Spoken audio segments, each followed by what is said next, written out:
Hello, everyone. Welcome to today's book launch. It is about Dr. Guan Wenwei's latest publication, The Origin of Copyright. You will enjoy a 30% discount of the purchase price if you enter the promo code. My name is Hui Jing, the assistant professor at CTU Law School. I'm the MC for today's book launch. Today's book launch will consist of 5 parts. In the first part, our lovely Dean of CTU Law School, Chen Han, will give the welcome remarks. In the second part, Dr. Guan will give a presentation on his book. In the third part, we have a panel discussion. We have 2 expert discussing today, Professor Li and Professor David.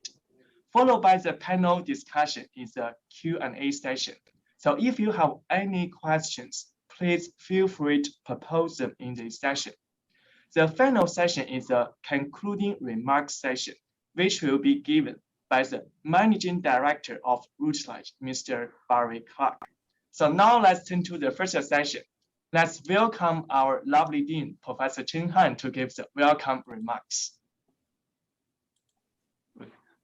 Thank you, Jing, for your kind introduction. Let me just say that it's always a great pleasure when a colleague produces a learned work, and equally a pleasure to participate in a book launch where the work in question is a monograph. So I'm very pleased to be here this afternoon for the launch of Wenwei's latest monograph, The Origin of Copyright, Expression as Knowing in Being, and Copyright Onto Epistemology.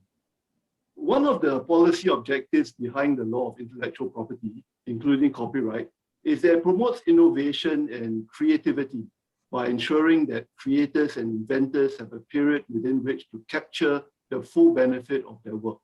And I think we can fairly say that such an approach has served humanity well, and we continue to see a great deal of innovation taking place, which may not happen if such human endeavor cannot be effectively monetized by those behind it. At the same time, in an ideal world, knowledge should be shared freely and exploited to the fullest for the benefit of as large a group as possible.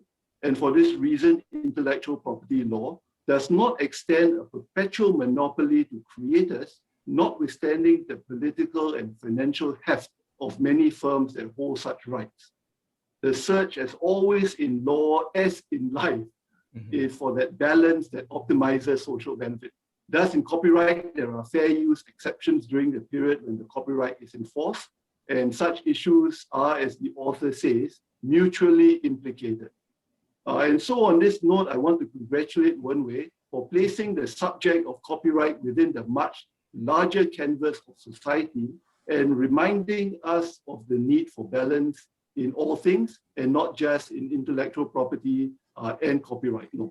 And so with these very brief remarks, I don't want to hold back, what is the main cause.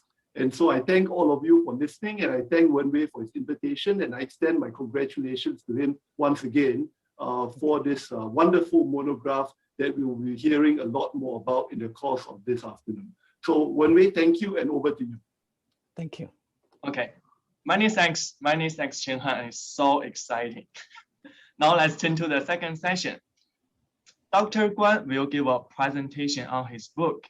So Dr. Guan, you can start when you are ready. You can also share the screen if you have slides to show. Okay. So thank you. Let me turn on the screen.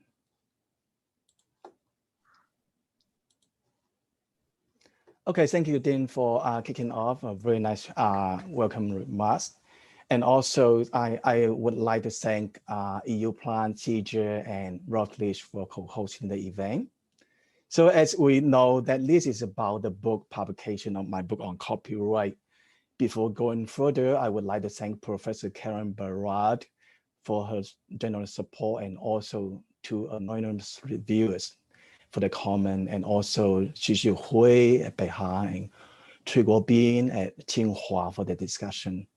The book is about how copyright protection of individual proprietary expression has been structured around the creation, dissemination, and use of ideas and knowledge among authorship entrepreneurship and leadership and its implication for copyright digital reform. So I will walk through with you guys quickly in 3 parts. At the very beginning, there will be a history background, and also what I call WWH framework. Who playing in this regime and what are they protecting and how the regime evolves. And at the end will be a quick conclusion. So history. 16th, 17th century Europe has been a very fascinating moment. One of my favorite period of human history. I love history. And right after the Renaissance and Reformation, and we have on the one hand, an enlightenment focus on science, technology, and belief in progress. On the other hand, Romanticism's emphasis in individualistic emotions and individual liberty. Remember that Romanticism and Classicism play a fundamental role in interpreting the originality in copyright. And in terms of natural social science too, that on the one hand, Isaac Newton is constructing the classic strict determinism and social contract in terms of social science. Hobbes, Locke, and Rousseau is constructing the social contract theory grounded legitimacy on individual freedom, autonomy. And thanks to the use of the water power and printing technology, and then we have the modern copyright law, 1710, no longer based on the leadership of the royal patron, rather reach out to the mass readership. But of course, Statute of Anna is not the very first one. Before that, there are stationery companies by law regulating the competition and book trade. And also it's not a turn to the modern overnight. There was a struggle and hesitation between Miller's recognition of perpetual in common law right, and then moved to the Donaldson versus Beckett recognition of the Statute of Anna regime. So here we go, that copyright in general can be divided in 3 stages, my definition. Statute of Anna 1710 did a great job, at least in 2 ways. Bringing the authors into the copyright dynamics. And secondly, copyright is no longer a perpetual common law right, rather it's a limited rights with public learning in mind. So that's moving the copyright into modern era. And as the copyright classic Patterson mentioned, that copyright has always been a triangular dynamic between authors, user public, and publisher around the creation, dissemination, and use of ideas and knowledge. Because this is more or less defined by machine printing. I personally name it Gutenbergian dynamic. And copyright goes global after bilateral and regional negotiation, that kind of treaty framework go global in 1886 Berne Convention, but truly global only after TRIPS negotiation conclusion in 1995 in WTO, because this gives the WIPO Treaty a strong enforcement. And then that's the way it truly goes global. And it goes digital at the same time in a way that when the copyright, when WIPO in 1996, right after the conclusion of WTO in 1995, has 2 internet treaties, moved the copyright protection or IP rights in copyright in protection from analog to digital era. And that's the very beginning and the process we are still experiencing right now. And that was led by US DMCA 1998 and EU's Universal Directive 2001. So I go through this in a so-called WWH framework. First of all, the copyright knower, the who. Who is playing in this game, the ontological relationship between the players? And what are they protecting? The epistemological screening of what to be protected and how this regime evolves. So for the knower, copyright knower of the so-called the who, and that I spread out in my book in 3 chapters to talk about copyright versus human rights, parody versus and UGC exceptions, and contract override, 3 main topics. So copyright versus human rights, and we this is more raised in a way in internet era that netizens using copyrighted material to express their political dissent. So that looks like, of course, is more like a user and a copyright author. But in the internet era, they could also involve like under the notice and takedown procedure that publisher or the internet as internet service provider too. So it's a dynamic between the 3. And remember, copyright is a right that the result of the fight struggle against the censorship. Copyright actually is protecting the means of the individual liberty and speech. So in this way that freedom of speech, the human rights, is also the ideas of the individual liberty in terms of free speech. So in my book, I argue that copyright and freedom of speech as human rights, they're actually 2 sides of the same coin of the individual liberty. They share an ontological interdependence against government censorship and government authority. Like parody UGC exception, of course, how about when I use copyrighted material for purpose of parody or secondary creation? So this looks like, of course, is a user against the author about the copyright. But if you look further into it, it's also in a way that can we, as a reader or user, at the same time also be an author when I use copyrighted material? So this is issue between the current author and the future authorship, that can reader be the future author?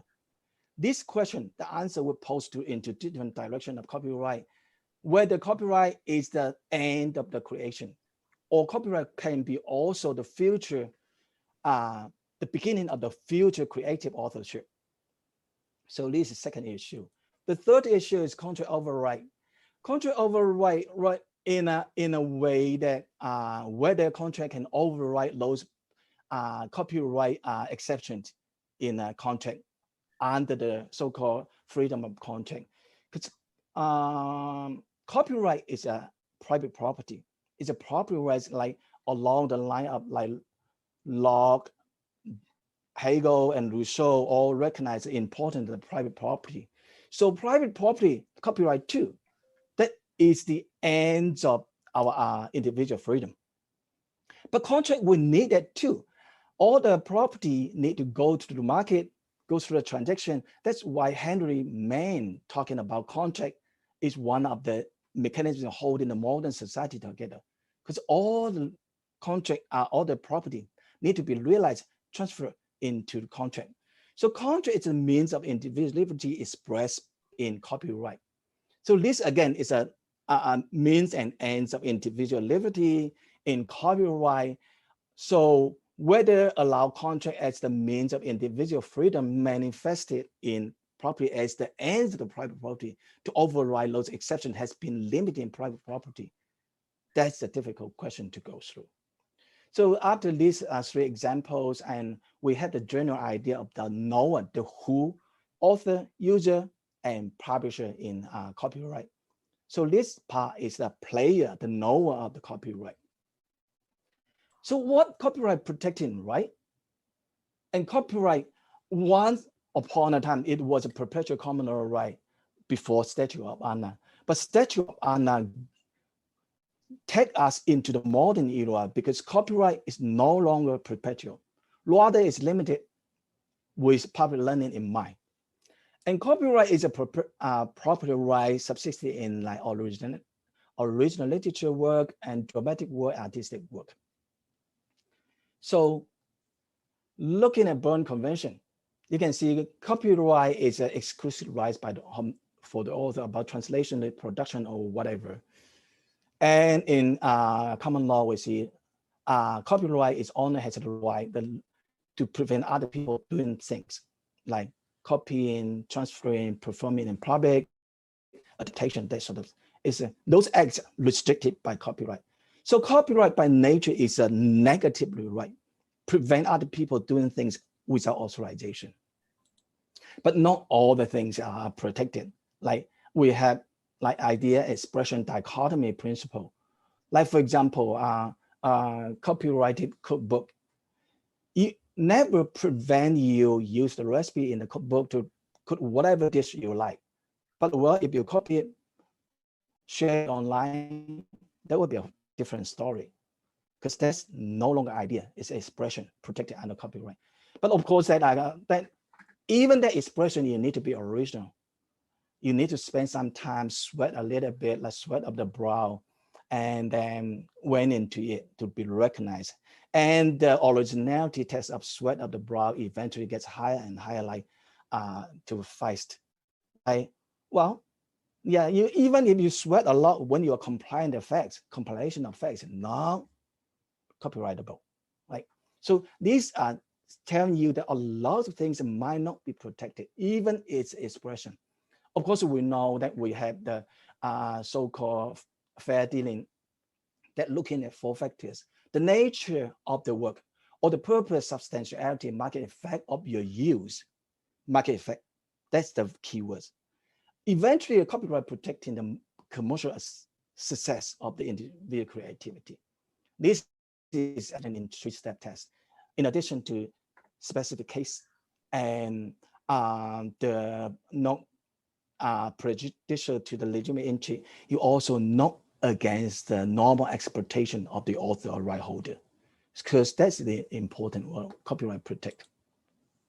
So putting the known and the known together, and we have the whole picture that of the copyright. It's indeed, again, the author, user, and publisher running around the creation, dissemination, use of ideas and knowledge, supported by trade and limited, supported by trade and technology. So this is a copyright, what we understand it should be understood in a way. But has anything changed when we move to internet era? Yes and no, right? Because of new types of works, new market, new method of use and dissemination. WIPO in 1996, that's why moved copyright protection from analog to digital age under the terms of the technology and the new marketplace. So what has been changed? Well, author-reader dichotomy. In the old days, that an author is low esteemed labor, right? Change to publisher publish the book to find the royal patrons. But slowly we know that authors is no longer is getting the recognition, and readers can also be an author as well. In particular, in participative web, that our author and reader at the same time, they can be author too. And publisher, no longer limited to the publisher, like internet service provider also play the role of communicating dissemination of the knowledge. So things changed. And how about technology? Technology, like information technology has done a lot more than the printing technology and the use of water power to copyright development. So internet treaties has an anti-circumvention protection. So technology protection measure TPMs in copyright. If you circumvent it, it's subject to copyright violation. It's a copyright violation. So technology in copyright internet era is something that more than a driver of the evolution. It's also something to be protected inside the copyright regime. It's both the driver and the content of protection. How about trade, right? Trade too, that trade in old days, as Patterson argued, that Statute of Anna is a trade regulation, regulating competition between the stationary companies, right? It's not really related to author at the moment. This is unfortunate truth. But once we get into TRIPS and WTO, what has been changed? Something very significant change, but not very much noticed, that TRIPS and WTO in general, developed from the get, are used to be handling the trade of goods and products. Those are really positive products, positive rights in a sense. Once we include in TRIPS, protection of IP rights in general or copyright in particular is a negative right, negative private rights. Negative private rights with a strong enforcement mechanism in a way would develop some sort of like turning the public institution between the governments like WTO into a private ordering mechanism to safeguard the negative rights in rent. So this is an issue that we might not really exactly foresee when we bring copyright or IP rights into TRIPS. So this I get into my sort of conclusion part. So as I mentioned, that once upon a time, we have the we have the Enlightenment era make us creative. We had the Romanticism make us independent. So independent, creative, we have a perfect modern authorship, separated, independent. But that once upon us get into the internet age, technology and trade has been running inside the evolution of copyright in a different way than we expected. Might be very different from the way we perceive it. Like private ordering effect in TRIPS and the negative private made the like WTO institution into a negative rights enforcement mechanism. And there's also changing my fundamentally changed. So as we just went through, reader, user, publishers, these reunited in the internet era in a way that really fantastic or might not be the way we can understand. And at this moment, this asks us to revisit the nature of copyright. Like copyright in proprietary individual expression as authors' epistemological knowledge is indeed, as we analyze it, an ontological being. You cannot separate from each other between author, user, and publisher, and around the creation of and communication and use of idea and knowledge. So this is a fascinating moment. I have been thinking like, back then, 300 years ago, at the moment before the advent of the modern copyright. And if we look at the Donaldson versus Beckett, the judgment is so beautifully written. You won't believe it's 300 years ago, talking about knowledge need to be shared, as Dean just mentioned, as free as air and water, right? Knowledge has no use if it's not communicated. Those are 300 years ago judgment. And it's completely modern, contemporary right now, if we read it. The very first class of my copyright class, I always ask class to read that passage and tell me whether this is really old. Not at all. So this, all my books going through is trying to understand and help to understand.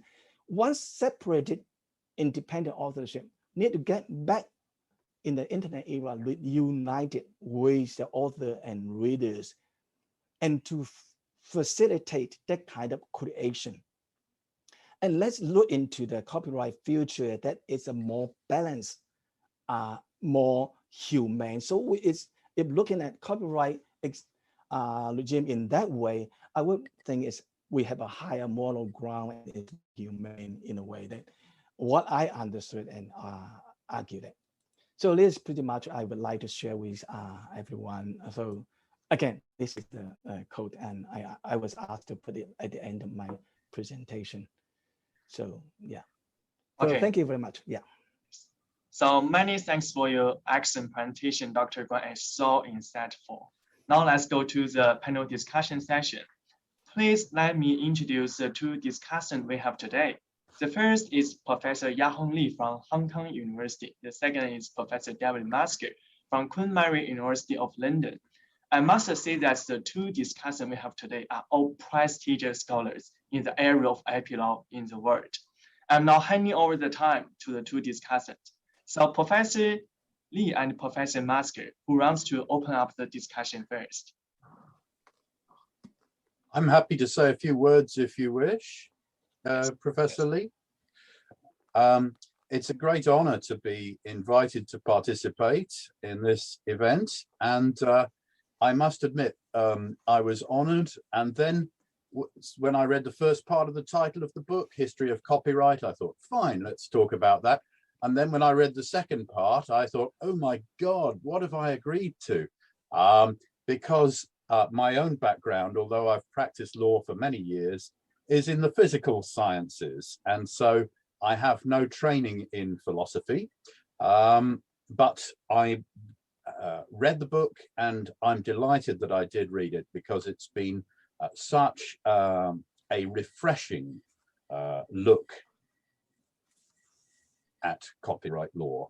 So I think I would say that there are two virtues to this book. One is the specific insights into the nature of copyright in the digital age.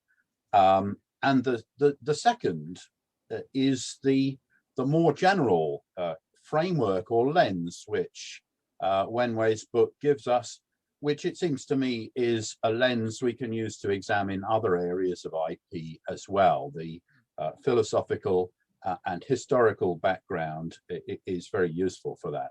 And I understood when I read the book, it's not really a history of copyright, it's a history of the idea of copyright, how we think about copyright.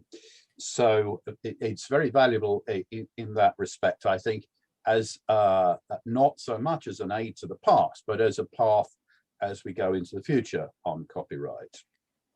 I think I was also interested enough in Wenwei's reference to Karen Barad to look a little bit at her work, and she says something which, so many years ago at university, I did study a little quantum physics myself, not very much, but she reminds us that the observer can't be separated from the event. As we say in quantum physics, to observe is to alter. And so we are, as she puts it, entangled with the subject. And it's worth reminding ourselves as we sit here as a panel collectively that we are, all of us, consumers of knowledge on a huge scale. We are the ultimate power consumers of knowledge. We are the people Wenwei speaks about, the consumers as authors, as secondary producers ourselves. That's precisely what we are. We're consumers, we're authors, and we are also, many of us, also involved in the publishing process a little bit, at least to the extent of editing. Mm-hmm. So we cannot, we don't come into this without our own perspectives. We drag our own perspectives into this debate with us. And a look at the philosophical background is a useful reminder of this perhaps postmodern idea that, you know, this is not a subject we approach objectively. We have to also challenge our own perspective. So as to the content, which is the important part, I very much like the tripartite analysis of copyright, not as an endeavor solely as of the author, but as a joint production, really, of the author, the reader, and the publisher. And whilst that tripartite division remains true, it's also true that the nature of the players has changed, or perhaps our understanding of that nature has changed. The models that we try to force onto the underlying nature has changed a little bit. So the sweat of the brow point, for example, reflects the understanding of our mental picture of an author moving from an artisan to a romantic hero, a culture hero who brings down fire from the mountain. the truth is, of course, as we all know, as underpaid authors ourselves, that the author is always prayed in aid, but never paid. Authors, in fact, are not primarily financially motivated, like all creative people. And so in the beginning, it's a good question as to whether a financial remuneration model makes any sense at all in stimulating authorship. Authors actually don't need stimulating to make their first work of authorship. They only need stimulating to keep doing it. And you know, if, of course, if you're ever to make a career as a writer, that you do need remuneration for. But authorship springs unbidden, actually. And that's perhaps the biggest point, I think, in the book, is to look at the nature of the consumer as author. And so the relations between authors and consumers as really author to author relations, as well as author to as a sort of a knower to unknowing public. And I said to myself when I read the book that this historical long focus is the kind of thing which you adopt when you understand subconsciously that your world is changing. And that change is partly the internet, but it's partly something bigger than that. So the point is now foreseeable, for example, when the People's Republic will be able to feed and clothe and look after every citizen in sickness and in health from birth to death. The point where poverty becomes unnecessary is about to emerge in our lifetime, very exciting time. And then we have to ask ourselves the question, what is our government there for? What will citizens do once they're fed and they're clothed? Abraham Maslow produced in the 50s this hierarchy of needs theory, where you begin satisfying your human motivation is firstly the motivation for physical safety, then for belonging in society, then for status in society, and finally for self-actualization. And we are now reaching the point already where we have a generation who is ready for self-actualization.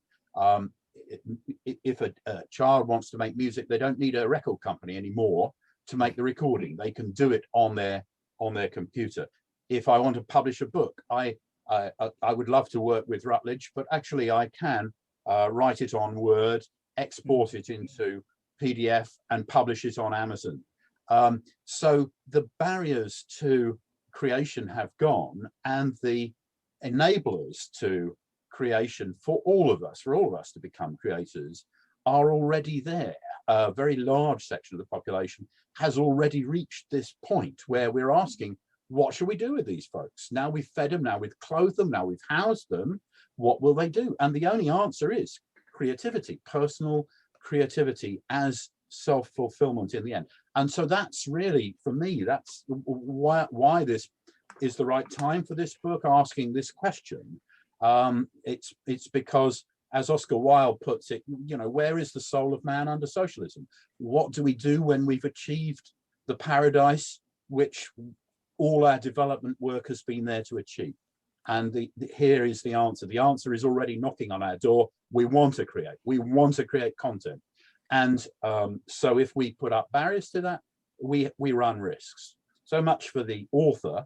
What about the publisher? And, you know, publishers, of course, there was a big investment in producing books on a large scale at the time of Queen Anne. But publishing has also always been about curating a little bit.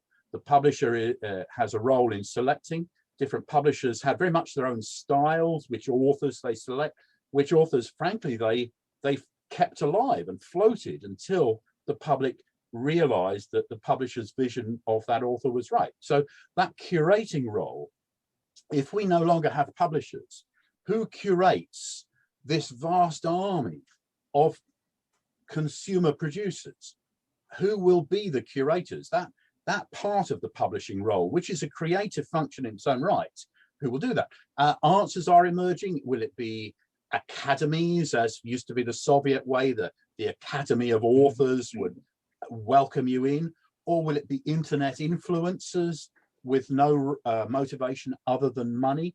Who will be the curators who step into the shoes of the older publishing houses?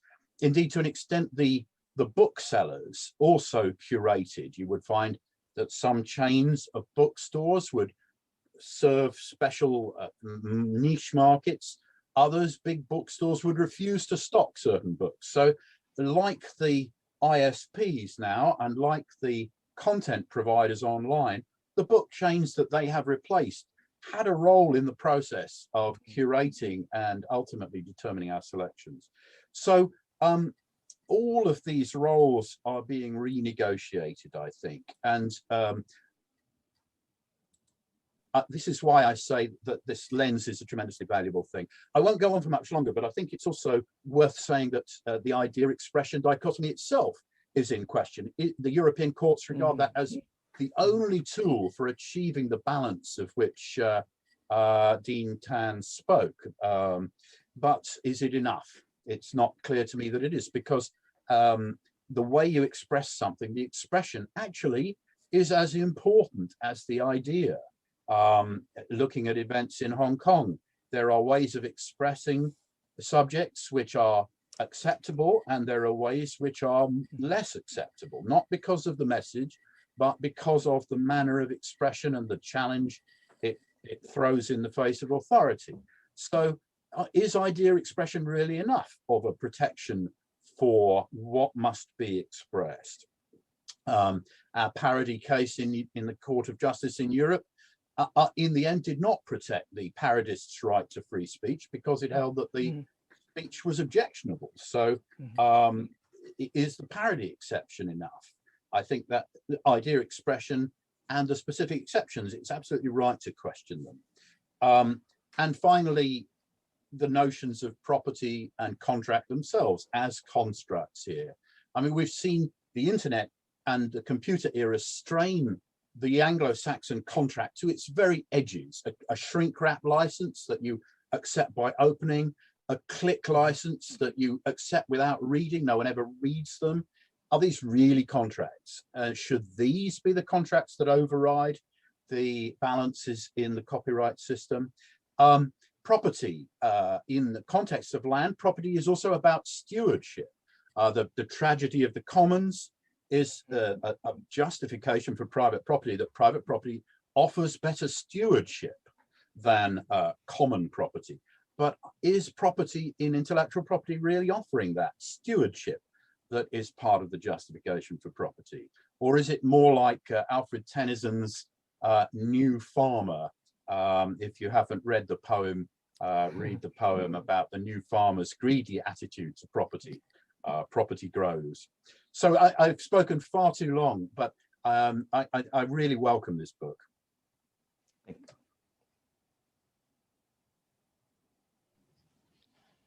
Okay, and it's my turn. Yeah, good afternoon and good morning.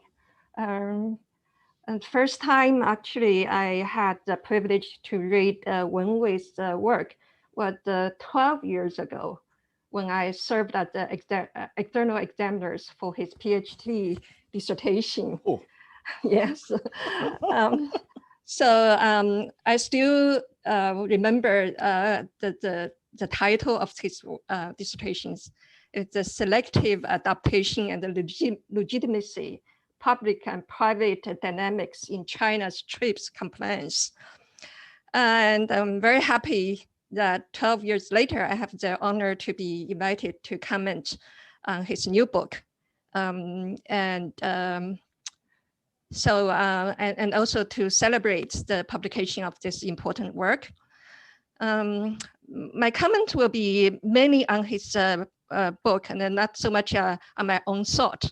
Okay, I believe that anyone who has read his book or manuscript will agree with me that this is an ambitious, inspirational, and well-executed work, whose publication will make a significant impact on copyright scholarship. First of all, I'm very impressed by Wenwei's approach of applying the notion of epistemology to examine the stakeholders, driving force, and the evolution of a copyright system. And I believe that bringing this approach into the discourse of the copyright law is very innovative. And it helps discern the reality and the problem of the current copyright system, also trace the process of its evolution and understand the complex system. I have to admit that I initially found the concept of this epistemology rather difficult to be comprehended in the context of copyright. And I have spent some time to learn and digest the notion and its application. And I cannot claim that I have got everything in the book right, but I found the framework helps open my eyes to a deeper and a broader dynamics in thinking about the intricate relationship among all the stakeholder doctrines, driving forces, and evolution mechanism within the copyright regime. For this, I would like to congratulate and thank Wenwei for his important contribution to copyright jurisprudence. Secondly, I'm struck by the unique structure of this book, which allows the author to be able to address the most important issues in the contemporary copyright law in a systematic way. The book first lays the theoretical foundation by applying epistemology to copyright law in the historical, economic, and the technical context. The book traces the evolution from copyright going modern upon birth of the statute of the N to going global between Berne Convention and the TRIPS and going digital via WIPO internet treaties. Along this line, the book thoroughly introduced and discussed with the great clarity and depth several classic copyright theories founded by several prominent copyright scholars. And the book then uses chapter 2, 3, and 4 to discuss the ontological dynamics between copyright author, publisher, and a user, and also the process of various copyright doctrines, such as the originality and the fair use. I found it very innovative to discuss the relationship between all stakeholders and also bringing some very important issues such as freedom of speech and contract override and others. By using this three dynamic or media trilogy, and I think that it's really helped to understand those dynamics for the readers. And those media trilogy, it's followed by the Guan trilogy in chapter 5 and 6, dealing with the interaction between author-reader entrepreneurship. So I think this the whole system, the framework, it's really arranged in the way to help the readers to understand the framework and the dynamics in which those issues are rooted, evolved, and solved. So I think when we had the original contribution in this respect. One of the interesting topics that the book covered is the relationship between copyright and free speech. I basically agree with Wenwei that copyright and the freedom of speech are complementary and have a shared ontological interdependence in individuals' defense of autonomy against the government intrusion. I also agree that the copyright protection forms an integral part of the freedom of speech. And also the government's possible interference in the freedom of speech is a serious constitutional issue to be dealt with somewhere else instead of in the copyright amendment framework. I hoped that the book could discuss a little bit more about the censorship, because in the chapter 1, Wenwei asked the question, has a copyright transformation from pre-modern censorship instrument to modern regulation of book trade order based on the author's creation for public learning really removed the original sin of a censorship? So I think maybe the discussion of free speech in chapter 2 and in later chapter could clearly answer this question. Do we still have the censorship of the, within the copyright system, or whether this censorship have been removed? And fourthly, I'm particularly interested in the discussion of the issue of a parody and the user-generated content, and found the Wenwei's approach of identifying the ontological difference of parody and UGC very interesting. In his words, parody denotes ontological tension between author and user, while UGC confronted with an ontological tension between an existing author versus the future author of the secondary creation. Based on this ontological difference, Wenwei pointed out the reason why Hong Kong government accepted parody exception but rejected the UGC exception, and concluded that by allowing right holders exclusive control over derivative works and prohibiting possible secondary creation, the current copyright regime presents itself at the end instead of the beginning of creation. I basically agree with this conclusion, and I hoped that there will be more discussion on the specific proposal as to how the ontological framework could help reform the current copyright regime in promoting the protection of a UGC or remix or any recreation. I think this is one of the major challenge to the current copyright system, but it hasn't been really addressed by the copyright community in greater and more clear sense. And the solution now is to just do the piecemeal amendment to add more fair use or fair dealings. So I think this is one of the major challenge to be addressed. Lastly, I cannot agree more with Wenwei on the conclusion he reached in the last chapter, that copyright from the start has expected the ecological balance between authorship, readership, and the entrepreneurship evolving in trade upon support from technology as the copyright onto epistemological force.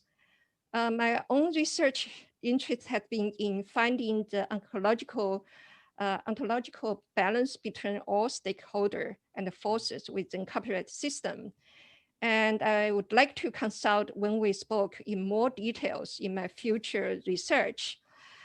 In general, I found the book one of the most serious academic projects I have read, academic book I have read, which contains many rich literature on the historical evolution, classic and contemporary series of copyright, and in particular, the whole process and the details of Hong Kong copyright law amendments. I basically enjoyed reading it and learned a lot from it, and I would like to recommend to anyone who is teaching and learning copyright law and conducting research on some of the issues discussed in his book. Because of the time constraint, I haven't read the part on the contract override and the trade in great details. And so I'm not going to comment on those issues. My reading and comprehension of the book may not be complete and accurate. So if I have any mistaken and misinterpreted anything in the book, I hope that Wenwei can forgive me. So once again, congratulations, Wenwei, for your great achievement. Thank you for inviting me. Professor Lee and Professor Masker, thank you very much for giving us such a thought-provoking discussion. I have to say that I myself have learned so much from the discussion. Now let's go to the Q&A session.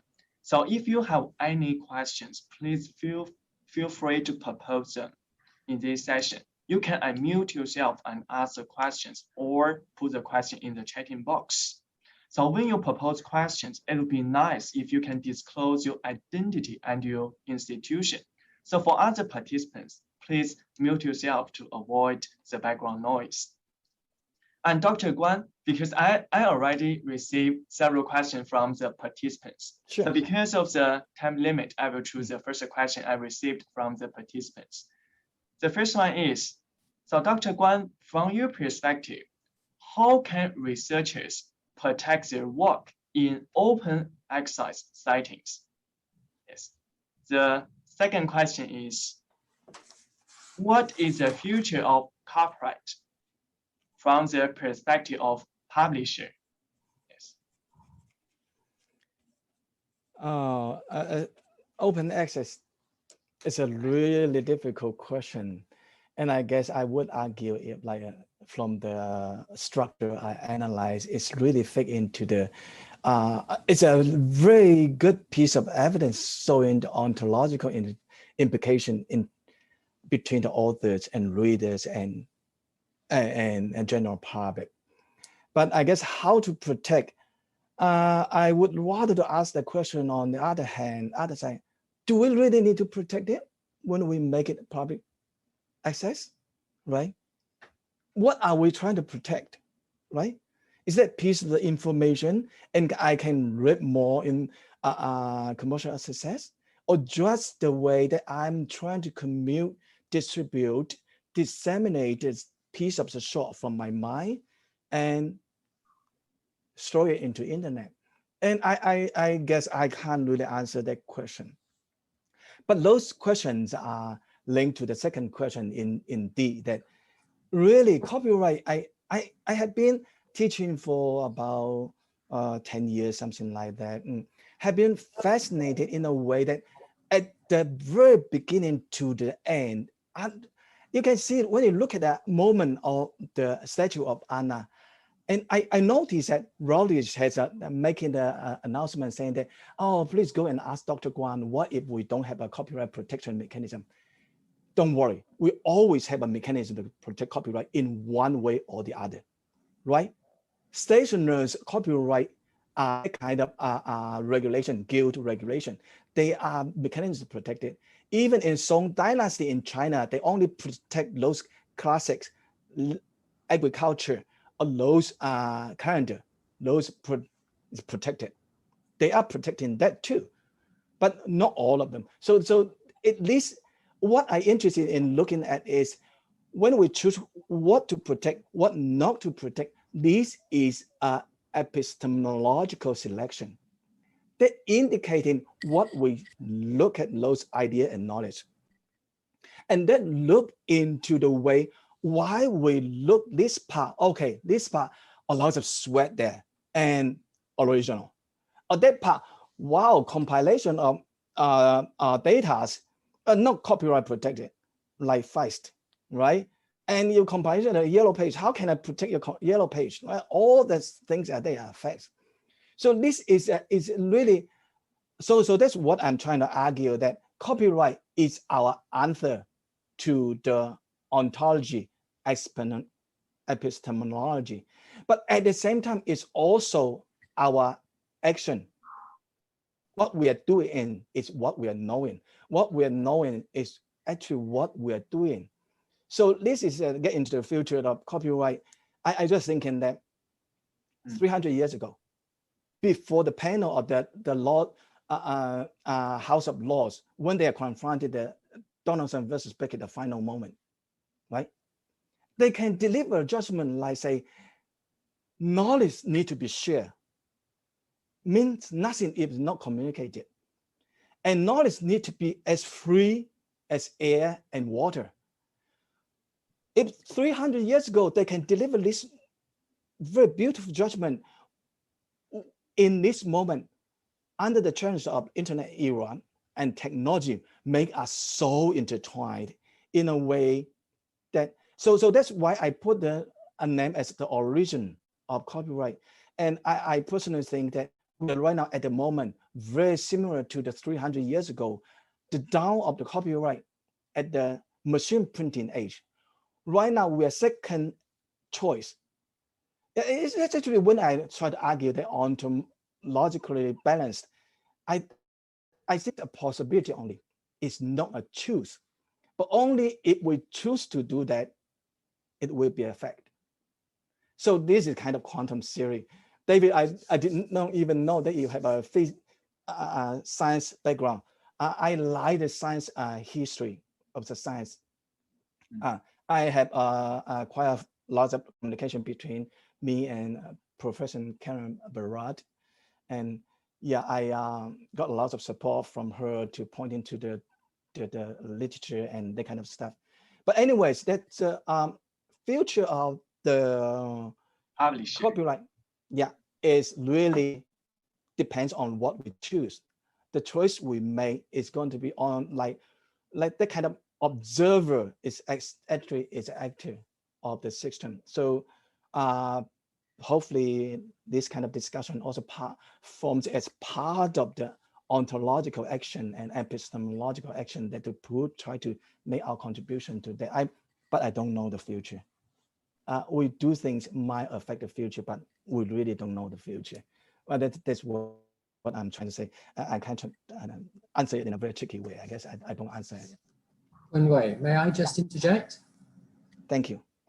May I say something on sort of behalf of maybe a typical publisher? Because the question also raised the issue of open access. I just wanted to make the point that open access is really just a mechanism of getting content from creator to reader. It's just another way of doing that. Copyright is still very much a part of anything that's published open access. So copyright is still very much a fundamental aspect of that publishing model. Because I know some people think open access means you can do what you like with material that you access, and that's not the case at all. There are still, depending on what the author wants, restrictions on the use of that material. I just thought I'd throw that in as a point from a public point of view. Actually, I would like to agree with Barry that actually 300 years ago that we made the protection of the statute of Anna, it indeed a kind of public access. That limited protection, and then after that, you're going to go public. And with that protection, you still go public.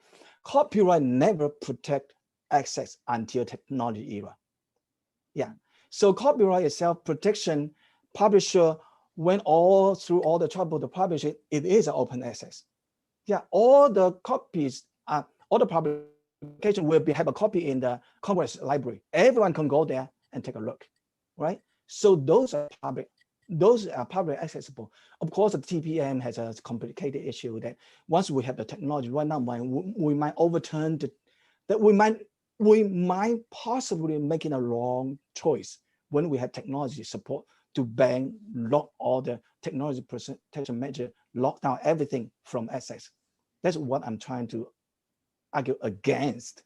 But yeah, but I respect publisher, respect entrepreneurship, and absolutely no problem at all. Yeah, thanks a lot. That's a great point. I like it. Yes, Dr. Guan and Mr. Clark, many thanks for your answers. Yes, so Professor Masker, do you have anything to add? Just to add a small word, returning a little bit to my theme about curatorship. In the world of patents, we often discuss the situation, whether something is made available to the public if a single copy has been left in a library with no index reference, simply sitting on the shelf. Okay, you have the right to see it.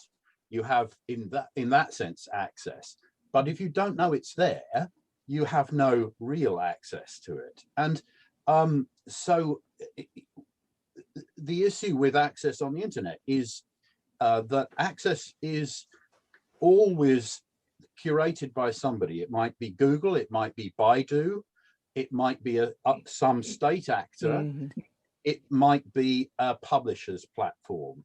And so ensuring that you can reach documents which the author has made available free is a function which becomes more and more important as more and more open access material is made available. So copyright and curating, and indeed charging for curating, because you always pay one way or another, either through advertising or through a subscription, it is always there.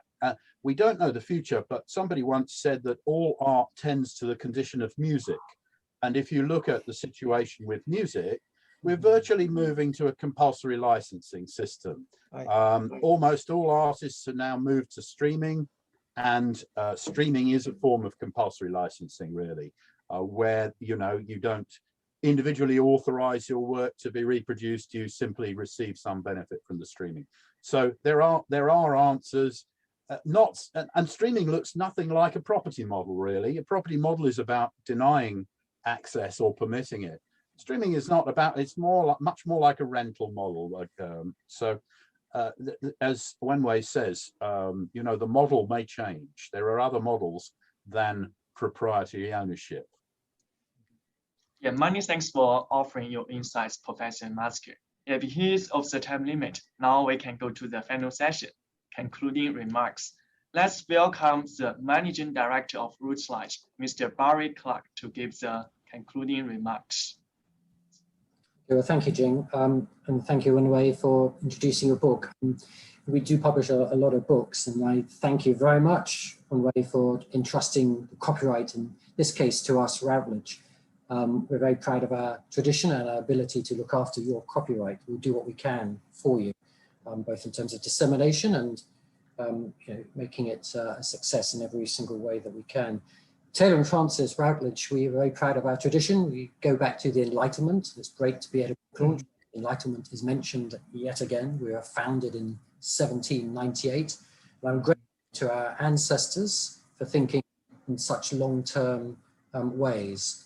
Business models has been made clear, are changing, but you need to trust us to adapt to the internet age.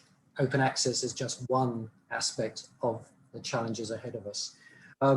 So, gosh, I could talk for a lot longer because I'm actually very involved in copyright protection here in Singapore, helping to draft responses to new laws coming from the Intellectual Property Office here. And I've been involved in seminars in China with the British Intellectual Property Office in the past, both on devising copyright law to a certain extent, also enforcement, which is a whole new set of issues. But without further ado, again, I'd like to thank everybody for their comments. There is a QR code, I believe, and you can get a good discount off the book using that code, which I believe has been circulated already. Perhaps we can flash it up again so that everyone can take advantage of the discount. Thank you very much, everybody. Thank you, Wenwei. Thank you. Thanks a lot. Thank you very much. So, Mr. Clark, many thanks for your concluding remarks. Mr. Masker and Professor Masker and Professor Lee, many thanks for giving us such a thought-provoking discussion. And Dr. Guan, many thanks for giving us an excellent presentation on your book. I fully believe your book can get a big sale. Yes. Thank you. So everyone, many thanks for attending the book launch. Yes. So thank you very much. I will close the book launch. Thank you. Thank you everyone for coming. Thanks. I Right. really appreciate that. Thank you. Thanks a lot. Have a good Thank you. evening. Bye, everyone. And Thank thank you. you, Ting, for chairing the Thank session. you. Bye-bye. Thank you. Bye-bye. Bye-bye. Bye-bye. Thank you. Thank you for coming.